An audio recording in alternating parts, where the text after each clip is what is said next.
सादर प्रणाम। मैं नीरजा चौधरी। आज हम बात करेंगे शरगैफ के नियम की, यानी कि 4 गाफ का नियम क्या है, क्योंकि हम पढ़ रहे थे जो जेनेटिक मॉलिक्यूल हैं उनके बारे में, तो उसी को कंटिन्यू करते हुए आगे।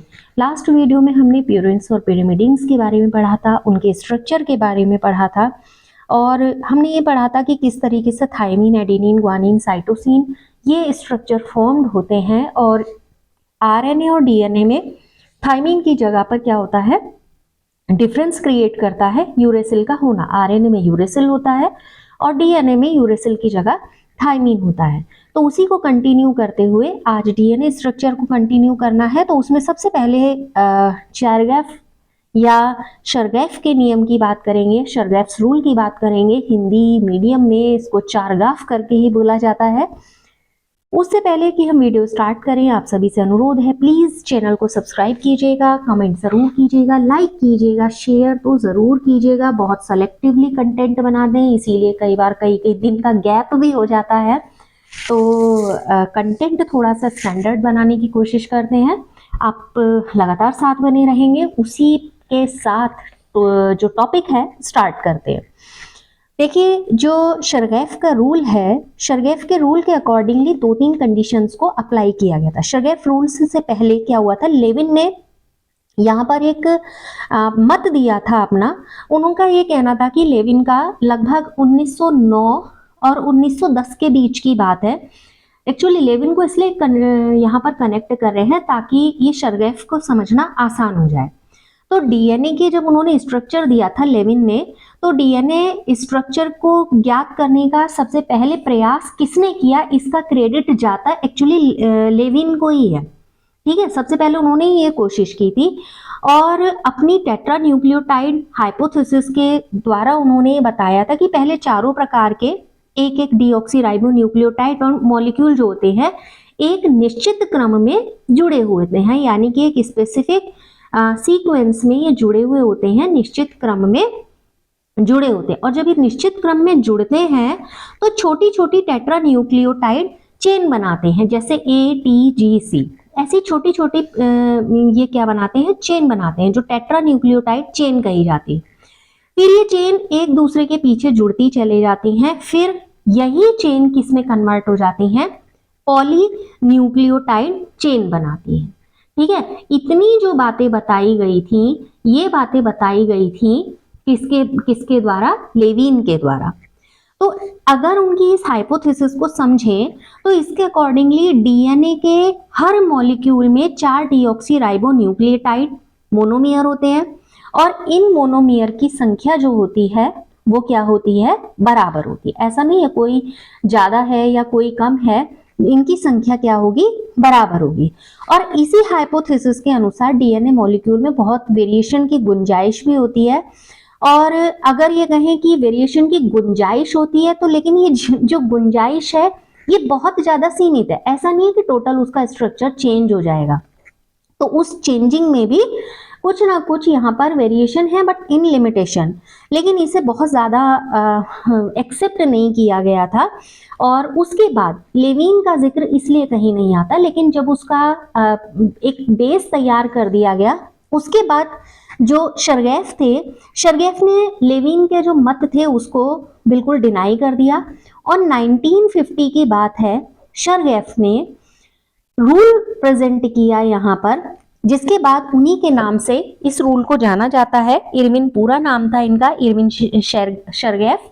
तो इरविन ने क्या किया था, इस आगे जाकर इसको एक्सप्लेन किया। पहली बात उन्होंने क्या कही थी, उन्होंने कहा था कि जो डीएनए मॉलिक्यूल हैं, यानी कि जो डीएनए अणु है उसमें एडेनिन की संख्या, जो एडेनिन है, एडेनिन क्या है, प्यूरिन है। ठीक है, एक क्या है, प्यूरिन है। लास्टली वीडियो में हमने पढ़ा है ये। अब जो एडेनिन है, एडेनिन के जो संख्या है वो किसके बराबर होगी, थाइमीन के बराबर होगी। और थाइमीन क्या है, पिरिमिडीन है। थाइमीन क्या है, पिरिमिडीन। ठीक हो गया।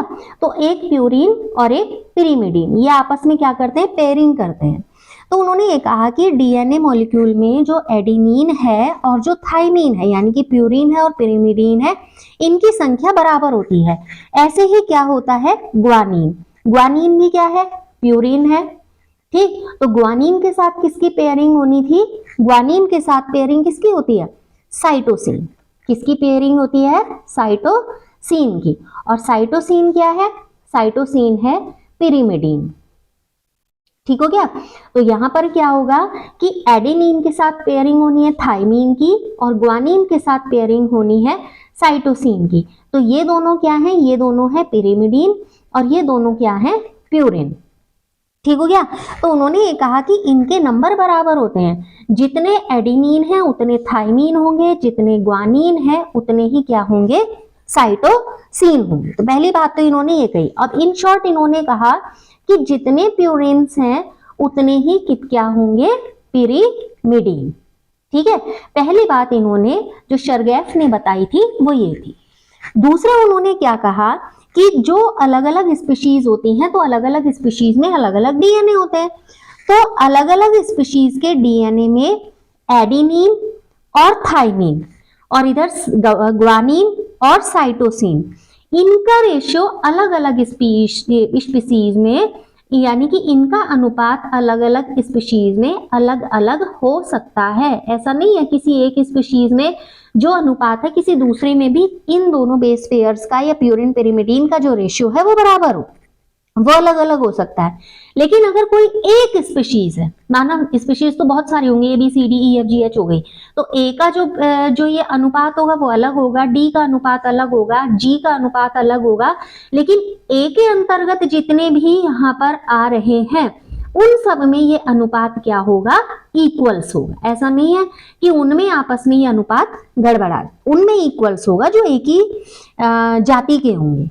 तीसरा इन्होंने ये कहा था कि एक ही जीव जाति के सदस्यों के उपस्थित जितने भी यहाँ पर बेस उपस्थित हैं उन सभी डीएनए के कुल अणुओं में बेस के नंबर बराबर होंगे। एक जाति में जब भी आप देखेंगे ये बेस के जो नंबर्स हैं ये नंबर्स हमेशा क्या होंगे, इक्वल होंगे। किसमें, एक ही जीव जाति के यानी कि सेम स्पीशीज के जितने मेंबर होंगे और उनमें जो डीएनए होगा तो उस डीएनए के कुल मॉलिक्यूल में जितने बेस होंगे वो सारे के सारे क्या होंगे, बराबर होंगे। तो इन शॉर्ट हम यहाँ पर ये कह सकते हैं कि जो इरविन शर्गैफ ने रूल दिया था उसके अकॉर्डिंग उनका जो डीएनए के बेस के लिए उन्होंने दो चीज कही, एक तो उन्होंने गुणात्मकता कही यानी कि क्वालिटेटिव कहा और दूसरा उन्होंने संख्यात्मक कही यानी कि किस तरीके से उनके नंबर डिसाइड होंगे यानी कि क्वांटिटेटिव। ठीक है, तो क्वालिटेटिव और जो क्वांटिटेटिव है दोनों के रिलेशन को इनको कंबाइंडली हम किस नाम से जानते हैं, जो डीएनए से रिलेटेड दिए गए उसको हम जानते हैं शर्गैफ रूल या शर्गैफ नियम के नाम से। क्लियर हो गया। तो फाइनली यहां पर इनसे क्या पता चलता है कि जो डीएनए के मॉलिक्यूल्स हैं वो डीएनए मॉलिक्यूल स्ट्रक्चर और जो उनके कैरेक्टर हैं उसके बेस पर पहला एक यहाँ से आइडिया आता है, पहला एक ज्ञान प्राप्त होता है या पहला एक इस तरीके का आभास होता है कि डीएनए का स्ट्रक्चर इस तरीके से होता है। तो यहाँ से एक नियम निकलता है या एक रिजल्ट निकलता है या एक निष्कर्ष सामने आता है कि डीएनए केवल एक मॉलिक्यूल नहीं है बल्कि दो पॉलीपेप्टाइड यानी पॉलीन्यूक्लियोटाइड, ठीक है, पॉलीन्यूक्लियोटाइड चेन का बना हुआ होता है। और डीएनए कैसा होता है, डीएनए होता है डुप्लेक्स यानी कि डबल। ठीक है, दो चेन हैं, दो जो एक साथ पैरेलल चल रही हैं और दोनों चेन में जितने भी यहाँ पर बेस पेयर्स होंगे वो बेस पेयर्स आपस में जुड़ते रहेंगे और उनके नंबर क्या होंगे यहाँ पर बराबर, जितने प्यूरिन उतने ही पिरिमिडीन। तो अगर इधर मान लो 10 प्यूरिन्स आ रहे हैं तो इधर 10 पिरिमिडीन्स ही आएंगे। तो इस तरीके से क्या हो जाता है, फॉर एग्जांपल यहाँ पर एक बेस सीक्वेंस मान ले हम कि एक बेस सीक्वेंस दिया हुआ है, माना AGCTTAAGT। ठीक है, अब ये तो एक चेन का, मान लीजिए इस चेन का सीक्वेंस दिया हुआ है तो इस चेन का सीक्वेंस क्या होगा, इस चेन का सीक्वेंस मान लो ये क्या है 5 टू थर्ड पोजीशन है, यानी कि 5 फिफ्थ से थर्ड सिरे की ओर है, तो ये जस्ट क्या हो जाता है, उल्टा हो जाता है, क्योंकि दूसरी चेन क्या होती है, कॉम्प्लीमेंट्री चेन होती है। ओके, ए के साथ क्या जुड़ेगा, टी, सी के साथ, सॉरी जी के साथ सी, इसके साथ ग्वानीन, फिर adenine, adenine, thymine, thymine, cytosine और फिर एडिनिन। तो जो दूसरी कॉम्प्लीमेंट्री चेन बनेगी वो कॉम्प्लीमेंट्री चेन बनेगी ये वाली, ठीक है। तो दोनों चेन एक दूसरे की क्या होती हैं, कॉम्प्लीमेंट्री होती है, क्योंकि इस चेन पे मान लीजिए यहां पर ए है तो इस वाली चेन पर क्या होगा, टी, यहां पर मान लीजिए सी है तो यहां पर क्या होगा, जी। क्लियर हो गया। तो यहां पर इधर जी आएगा, इधर सी, ठीक है। तो ये क्या हो जाती है, कॉम्प्लीमेंट्री चेन हो जाती है कि अगर इधर मान लीजिए इधर जी आ गया तो इधर सी आ गया, अगर इधर मान लीजिए टी आ गया तो इधर ए आ गया, तो यही तो कॉम्प्लीमेंशन दिखा रहा है, समझ में आया। तो इस तरीके की एक कॉम्प्लीमेंट्री चेन मिलती है। तो इनिशियल एक आइडिया आता है यहाँ पर शरगैफ के रूल के बाद कि डीएनए स्ट्रक्चर किस तरीके का हो सकता है। तो अगला जो हमारा वीडियो होगा जिसमें हम डबल हेलिक्स स्ट्रक्चर पढ़ेंगे डीएनए का, क्योंकि ये हमें यहाँ से आइडिया आ गया कि डीएनए क्या है, एक थ्रेड लाइक और डबल हेलिक्स फॉर्म में है। तो फिलहाल आज के वीडियो में इतना ही। शरगैफ का रूल बहुत ज्यादा इंपॉर्टेंट है आपके अलग अलग एग्जाम्स के लिए, चाहे तो नीट की तैयारी कर रहे हो, चाहे आप कोई बड़े एग्जाम की तैयारी कर रहे हो, शरगैफ रूल बहुत ज्यादा इंपॉर्टेंट है और बोर्ड एग्जाम के लिए तो इंपॉर्टेंट है ही। तो आप लगातार साथ बने रहेंगे इन्हीं अपेक्षाओं के साथ। आप सभी का बहुत बहुत धन्यवाद।